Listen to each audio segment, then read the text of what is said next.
بانی P T I کے کاغذات نامزدگی مسترد، میاں اور لاہور دونوں جگہ سے الیکشن لڑنے کی منظوری نہ ملی۔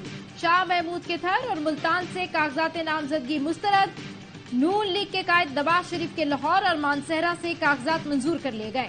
شہباز شریف، بلاول بھٹو اور مریم نواز کو بھی الیکشن لڑنے کی منظوری۔ بڑے نام کاغذات منظور کرانے میں ناکام۔ پی ٹی آئی کی ٹاپ لیڈرشپ الیکشن کمیشن کی کسوٹی پر پوری نہ اتری۔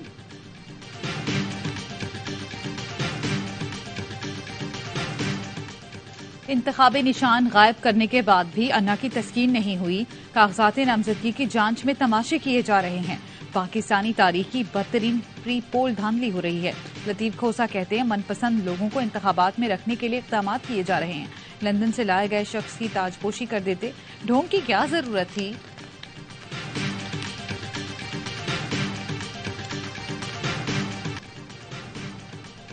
اور آج ہر شہری کے ذہن میں ایک ہی سوال ہے کہ الیکشن ہوں گے بھی یا نہیں۔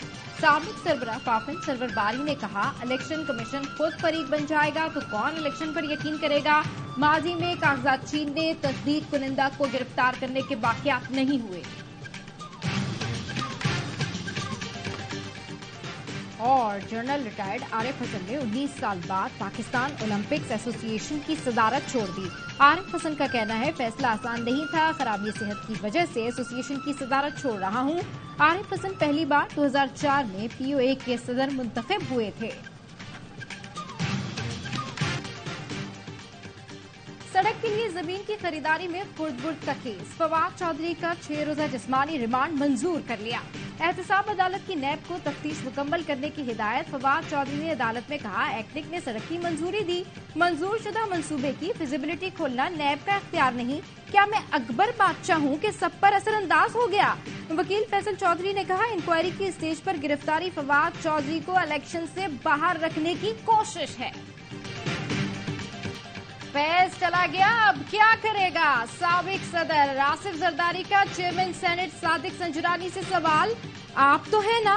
سنجرانی کا جواب، جس پر آصف زرداری نے انگوٹھا دکھاتے ہوئے کہا کہ میں تو ہوں، میرے ساتھ تو کرتا رہا یوں یوں یوں۔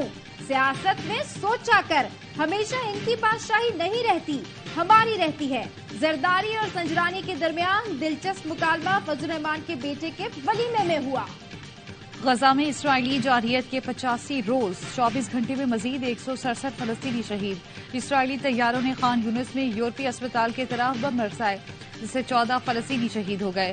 ابو جدان اور زوائدہ کے علاقوں میں وقفے سے گولہ باری، درجنوں فلسطینی شہید ہو چکے۔ امدادی کارکنان کو مشکلات کا سامنا، غزہ میں شہید ہونے والوں کی مجموعی تعداد 21,600 سے زائد ہو چکی۔ بھارتی ریاست بہار میں مسافر طیارہ پل کے نیچے پھنس گیا۔ بھارتی میڈیا کے مطابق اس کریک ہوائی جہاز کو ممبئی سے آسام لے جایا جا رہا تھا۔ مقامی ٹرک ڈرائیورز اور رہائشیوں کی مدد سے جہاز کے حصے کو نکالا گیا۔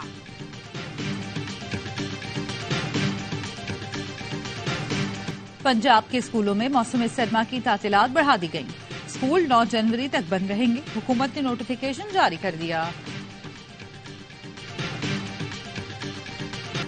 ملک کے مختلف علاقوں میں سردی کے ڈیرے، پہاڑی علاقوں میں برف باری، دیر، چترال، کالام، مالم جپا اور پارا چنار میں سردی کی شدید لہر۔ کالام کا درجہ حرارت -4، دیر اور چترال میں -1 ڈگری سینٹی گریڈ ریکارڈ۔ شمالی بلوچستان میں بھی ٹھنڈ کا راج، کراچی میں کم سے کم درجہ حرارت 16.5 ڈگری سینٹی گریڈ ریکارڈ کیا گیا۔ اور ایمان مزاری والدہ کے گھر سے ہنستے ہوئے رخصت، سماجی کارکن کی رخصتی کی ویڈیو آ گئی۔